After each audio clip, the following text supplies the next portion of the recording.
Hi, everybody. I'm Tanya Rivero. As thousands of government workers wait for their first paycheck of the year, President Trump is pushing back on a pair of Russia-related stories.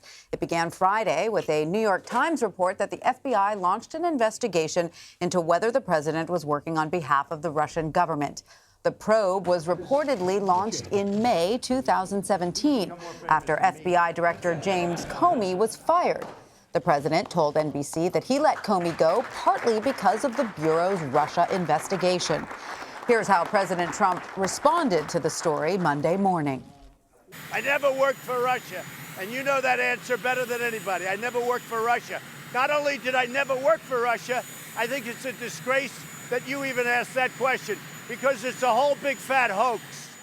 Then on Saturday, the Washington Post reported that President Trump went to, quote, extraordinary lengths to conceal details of his conversations with Russian President Vladimir Putin.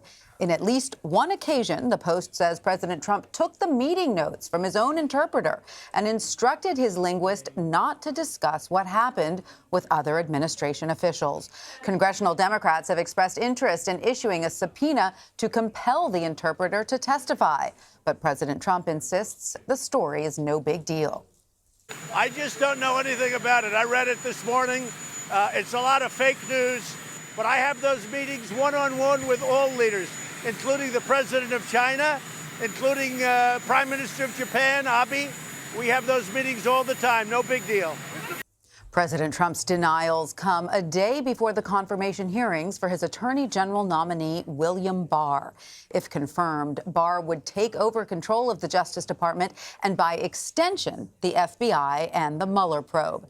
CBS News' Washington correspondent Paula Reid read an advance copy of Barr's opening testimony. She joins me now from D.C. And here with me in New York are former federal prosecutor Keir Dougall and CBSN political reporter Caitlin Huey-Burns. Welcome, everyone. Thanks to all of you for being with us. Keir, let's start with you and this New York Times report. We already knew that the FBI was looking into possible collusion with the Russian government. So what is new about what we know now? Right. So what's new is that the FBI is reported to have opened a counterintelligence investigation relating directly to Mr. Trump. That's what's new. And so we just heard President Trump say that he thought the question was ridiculous.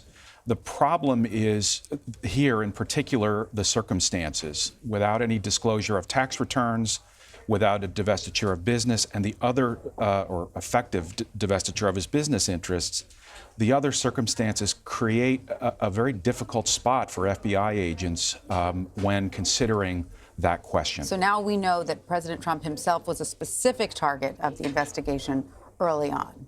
A specific subject, someone who, and that's a term of art, but someone that that they obviously had concerns about and were interested in. All right. Okay. So when you couple that story with the Washington Post report about the Putin meetings and the government shutdown, Paula, do you get a sense that this is coming at the wrong time for the president? Well, it's never a good time, but it's certainly nothing new. The president has been responding to a steady stream of allegations about overlap between his family, his campaign, his business, and even his White House and Russia. There are over a dozen members of either his campaign or his transition team who had contacts with Russia, and many of them have attempted to conceal those contacts. So despite the president's consistent denials that there was any conspiracy or cooperation, fact is there's an ongoing investigation that continues to net convictions and guilty pleas. So in terms of timing, it actually may be good timing because we currently have the shutdown, the federal government partial shutdown, distracting from a lot of these reports. That's part of why the president thinks he's, quote, able to win the shutdown. It keeps attention focused on the border and away from some of these reports.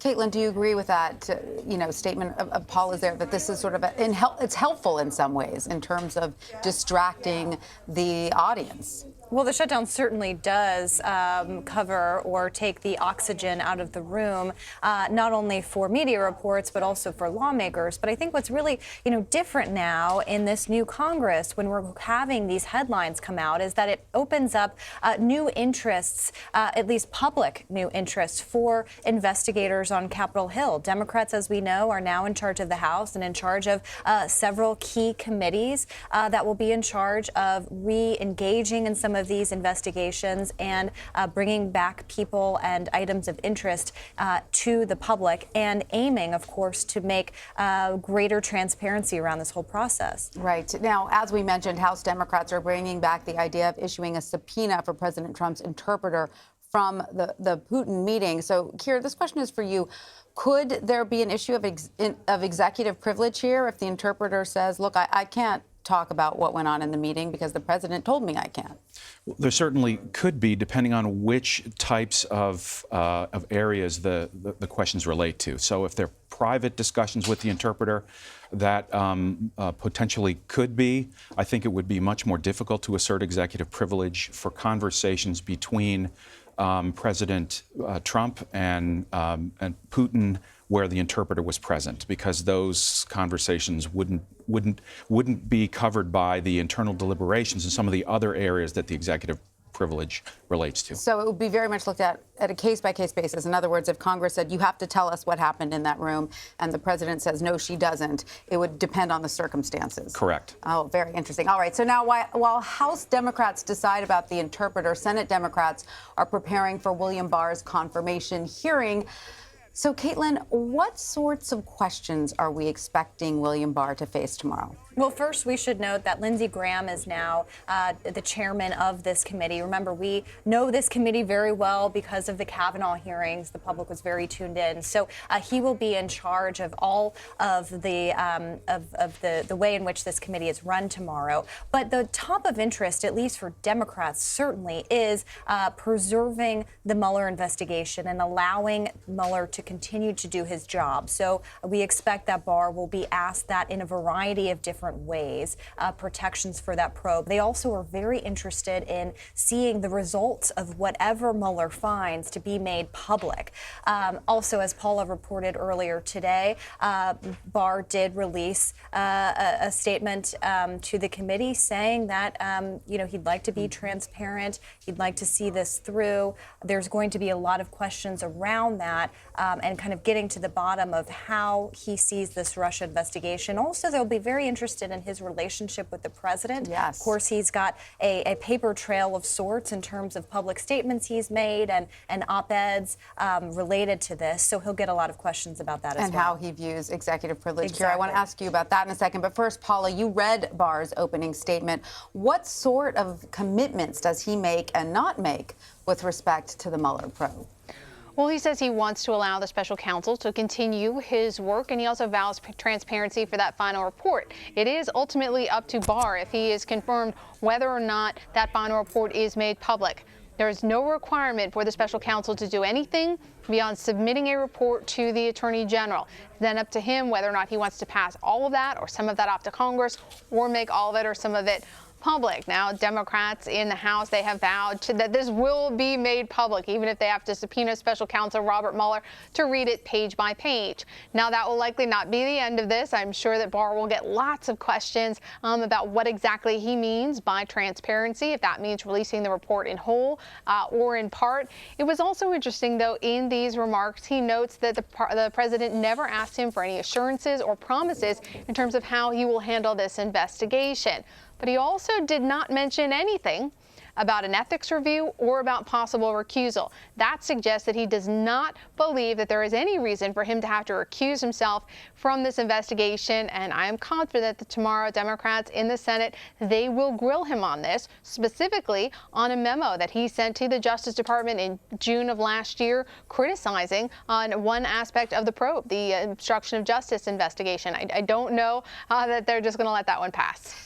And so, Keir, I also think it's very important for Congress to understand where he stands on the issue of executive privilege as to where it relates to the Mueller probe, because he said, I personally will not interfere with the Mueller probe.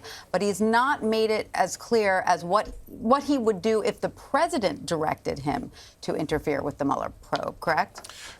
Correct. The larger issue, you're asking a question about executive privilege, but the larger issue is what does William Barr think about the overall powers of the presidency? Does he take this extremely, almost radical view of the powers of the presidency, or does he take one that's perhaps conservative but still mainstream? And the executive privilege question falls into that category. So, yeah, the caveat that where he says for matters that are within his control, he will follow the facts and the law. That's great to hear. I would imagine that Democrats in the Senate are going to want to know, for instance, whether or not he would resign if he was directed to fire Mr. Mueller or terminate his investigation. Right, even if he believed that the president had the power to order him to do that. Correct. All right, so Paula, Barr used the phrase, as much transparency as I can, consistent with the law.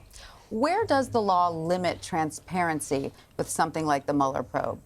It's such a lawyerly statement. It gives him so many outs, because what Democrats want is they want the full report. They want a link on a website where you can read the full findings. But the president's attorneys have already vowed that they are going to try to potentially get some of this redacted. They've even suggested that they want the opportunity to correct certain things on the record. That's not likely to fall within Barr's definition, but there will be a fight over how much of this is made public. And that's what I think they're going to try to drill down on with Barr tomorrow. What do you mean by transparency? Do you mean releasing this report in full, perhaps with some redactions for classified information? Or do you mean just perhaps some bullet points? What is it that you mean? Because it is not completely clear from his statement. That's certainly the kind of language people want him to use, but it can mean a lot of different things, especially when you're dealing with something this controversial and arguably unprecedented. Paula Reid in Washington, thank you. Keir Dougall, thank you. Caitlin Huey-Burns, stand by. We're going to talk to you a little bit more.